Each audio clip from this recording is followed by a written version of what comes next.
आज आपण विदर्भात केला जाणारा पाटवडी आणि त्याबरोबर केला जाणारा रस्सा तयार करणार आहोत। ही पाटवडी प्रत्येक भागामध्ये वेगवेगळ्या पद्धतीने केली जाते। काही जण कच्च्या बेसनची करतात, तर काही जण बेसन वाफवून त्याचं पिठलं करून त्याची थापी वडी करतात। काही ठिकाणी याला थापी वडी असंही म्हटलं जातं, तर काही ठिकाणी पाटवडी असंही म्हणतात। आणि त्याबरोबर केला जाणारा रस्सा हा तर खूपच सुंदर लागतो। घरामध्ये कोणतीही भाजी नसेल आणि घरामध्ये फक्त बेसन असेल तर तुम्ही अशी भाजी नक्की ट्राय करू शकता। किंवा विदर्भामध्ये पाहुणे कोणी घरी आले तर अशी पाटवडी आणि त्याचा रस्सा बनवला जातो। पाटवडीच्या रस्स्याची चव नॉनव्हेजच्या रस्स्यापेक्षाही खूप सुंदर लागते। नमस्कार, मी सुषमा खूप खूप स्वागत करते तुमचं आपल्या किचनमध्ये। सुरुवातीला आपण पाटवडी करणार आहोत। त्यासाठी आपण कढई गरम करत ठेवली आहे, त्यामध्ये 3 ते 4 चमचे तेल घालणार आहोत। तेल छान गरम झालं की आपण त्यामध्ये 1 चमचाभर मोहरी घालणार आहोत, म्हणजे आपल्या पिठल्याला छान फोडणी बसेल। आणि त्यामध्येच आपण 1 चमचाभर जिरे घालणार आहोत। जिरे मोहरी छान तडतडली पाहिजे, म्हणजे पिठल्याला छान फोडणी बसते। आता यामध्ये मी 5 ते 7 पानं कढीपत्त्याची घातलेली आहेत आणि 1 मोठा कांदा बारीक चिरून आपण घेतलेला आहे। कांदा एकदम बारीक चिरून घ्यायचा, म्हणजे वड्या थापताना मध्ये मध्ये कांदा येणार नाही। व्हिडिओच्या सुरुवातीलाच एक निवेदन करते, माझ्या चॅनलवरती नवीन असाल तर चॅनलला नक्कीच सबस्क्राईब करा आणि बेल आयकॉनला क्लिक करा, म्हणजे नवीन रेसिपी पाहता येतील। कांदा छान परतल्यानंतर आता आपण यामध्ये कोरडे मसाले घालणार आहोत। 1 मोठा चमचा भरून मी हळद घातलेली आहे यामध्ये आणि 1 मोठा चमचा भरून आपण लाल मिरची पावडर घातलेली आहे। तुम्ही लाल तिखट घातलं तरीही चालू शकतं, पण इथं मी लाल मिरची पावडर घालणार आहे। अर्धा कप पिठासाठी मी 1 कप पाणी यामध्ये घालणार आहे, म्हणजे आपल्या वड्या एकदम परफेक्ट होतील। यामध्ये तुम्हाला गरम मसाले घालायचे असतील तर तुम्ही घालू शकता, परंतु ते खूप स्ट्रॉंग होतं म्हणून मी यामध्ये गरम मसाले नाही घातले। पाण्याला उकळी आली की आपण बेसन घालून फेटून घेणार आहोत। ज्या पद्धतीने आपण पिठलं कसं हटतो तसं आपण हटून घ्यायचं आहे, गुठळ्या मोडून घ्यायच्या आहेत। तुम्हाला असं जमत नसेल तर तुम्ही पाण्यामध्ये बेसन पातळ करून घातलं तरीही चालू शकतं। हा पिठल्याचा गोळा एकदम असा घट्ट गोळा झाला पाहिजे, खूप जास्त घट्टही नाही आणि खूप जास्त सॉफ्टही नाही, असा झाला पाहिजे। वड्या थापता आल्या पाहिजेत आपल्याला, इतपत आपण घट्ट गोळा करून घेणार आहोत। वडी आपली खुसखुशीतही लागली पाहिजे, घट्टसर अशी वडी नाही लागली पाहिजे। आपली वडी आपल्या भाजीमध्ये विरघळली पाहिजे लगेच, अशा पद्धतीनं आपलं हे पिठलं झालं पाहिजे। आता या पिठल्याचा व्यवस्थित छान असा गोळा तयार झाला आहे, तर आता मी ताटाला तेल लावून घेतले, तर त्यामध्ये आता मी थापून घेणार आहे। पिठलं गरम असतं त्यामुळे ते हाताला खूप चटके देतं। सुरुवातीला फक्त शेप देऊन घ्यायचा, नंतर वाटीनं तुम्ही थापलं तरीही चालू शकतं। इथं मी ताटाच्या अर्ध्या भागामध्येच आपण या वड्या थापून घेतलेल्या आहेत, कारण की खूप मोठं ताट भरून थापलं तर वडी खूप पातळ होईल। खूप जास्तही पातळ आपल्याला वडी करायची नाही आहे, त्यासाठी मी अशी अर्ध्या ताटामध्येच ही वडी थापलेली आहे। आणि वरून मी तीळ घातलेले आहे, तुम्ही खसखस असेल तरी घालू शकता, तिळानेही छान दिसतं ते, वडी खूप छान दिसते। आता ह्या वड्या थापून झाल्यावर लगेचच आपण थोड्याशा थंड झाल्या की त्याला काप देऊन घेणार आहोत, कारण की खूप गार झाल्या तरी त्याच्या तुकडे पडू शकतात। यासाठी आपण गरम असतानाच त्याच्या आपण चिरा पाडून घेणार आहोत। कापण्यांच्या आकारामध्ये आपण ह्या वड्या कापून घेतलेल्या आहेत आणि वड्यांवरती आपण थोडंसं बारीक खवलेलं खोबरं आणि कोथिंबीर घालणार आहोत, की ज्यामुळे आपल्या वड्या दिसतीलही छान आणि टेस्टही वरून खोबऱ्यामुळं छान लागेल। आता ह्या वड्या आपण काढून घेणार आहोत। मी असा उलटण्यानं अलगदच आपल्या वड्या लगेचच निघत आहेत। अजिबात कडक आपली वडी झालेली नाही, एकदम छान अशी खुसखुशीत अशी वडी आपली तयार झालेली आहे। या अशा वड्या लगेच भाजीमध्ये विरघळतील आणि भाजीला टेस्टही खूप सुंदर येईल, कडक अजिबात वडी लागणार नाही तुमची। सगळ्या वड्या आपण मोकळ्या करून घेणार आहोत। पाहू शकताय आपल्या वड्या किती सुंदर मऊसूद अशा खुसखुशीत झालेल्या आहेत। आता या सगळ्या वड्या मी दुसऱ्या ताटामध्ये काढून घेते।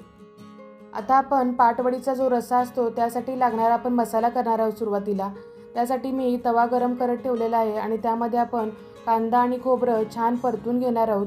त्यासाठी आपण लसूण घेतला आहे, टोमॅटो घेतला आहे, कोथिंबीर घेतली, लसूण आणि आलं आणि खोबरं घेतलेलं आहे। सुरुवातीला तेल गरम झालं की त्यामध्ये आपण खोबरं भाजून घेणार आहोत। खोबरं छान काळसर होईपर्यंत आपण छान परतून घेणार आहोत। खोबरं छान असं लालसर काळसर थोडंसं झालं की आपण काढून घेणार आहोत।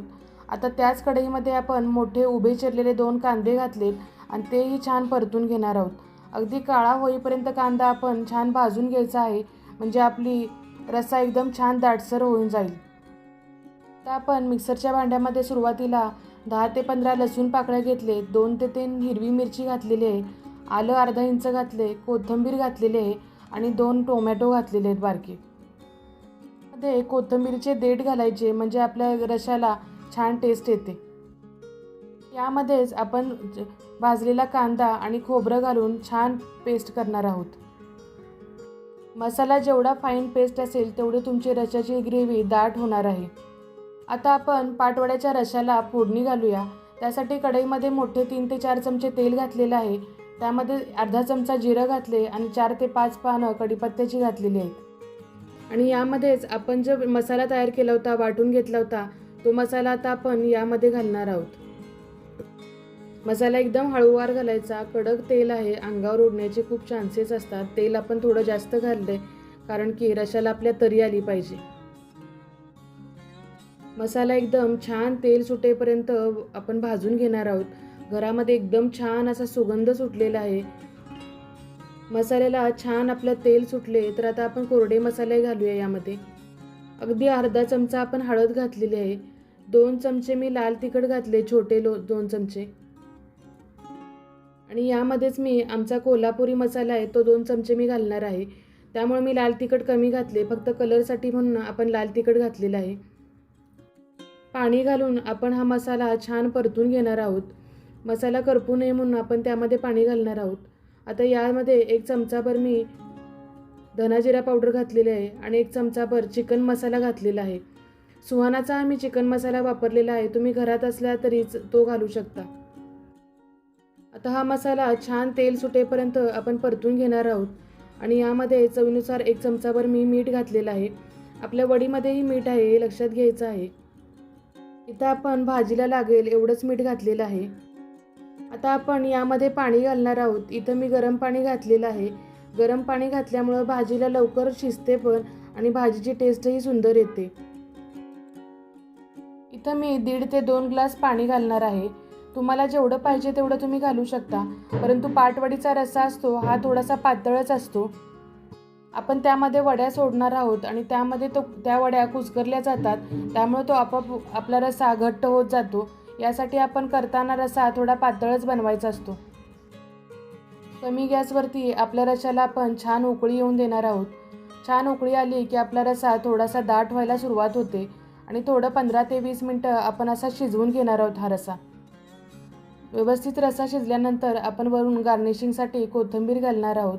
तर हा पाटवडीचा रस्सा झणझणीत असा रस्सा आपला तयार झालेला आहे. अगदी नॉनव्हेजपेक्षाही छान दिसतोय ना. जर ज्यावेळेस दिवशी नॉनव्हेज नसेल तर अशी रेसिपी नक्की संडे स्पेशल म्हणून तुम्ही ट्राय करू शकता. चला तर विदर्भातील स्पेशल पाटवडी रस्सा आणि पाटवडी आपली तयार झालेली आहे. तर आपण ती सर्व करून घेऊया. ही पाटवडी सर्व करण्याची पण पद्धत प्रत्येकाची वेगळी वेगळी असते. कोण वड्या वरून घेतं तर कोण वडीवर रस्सा टाकतं. तुम्हाला जसं आवडेल तसं तुम्ही करू शकता. तर मी सुरुवातीला प्लेटमध्ये वड्या पसरून घेणार आहे आणि वरून त्यावरती मी रस्सा घालणार आहे. आपल्या वड्या एकदम खुसखुशीत झाले, त्यामुळे त्या वड्या आपल्या रश्श्यामध्ये लगेच विरघळणार आहेत. त्यामुळे आपला हा रस्सा तुम्ही भाकरीबरोबर, भाताबरोबर, चपातीबरोबर कशाबरोबरही खाऊ शकता. अतिशय सुंदर चटपटीत असा हा पाटवडी रस्सा तयार झालेला आहे. तर नक्की या संडेला ही रेसिपी तुम्ही नक्की ट्राय करून पहा. अतिशय चटपटीत आणि झणझणीत असा पाटवडीचा रस्सा आहे. तुम्हाला जर हा व्हिडिओ नक्की आवडला असेल तर नक्कीच लाईक करा, सबस्क्राईब करा आणि कमेंटमध्ये तुमच्या प्रतिक्रिया नक्की कळवा. आणि हो, तुमच्या फ्रेंड सर्कलमध्ये हा व्हिडिओ नक्की शेअर करा.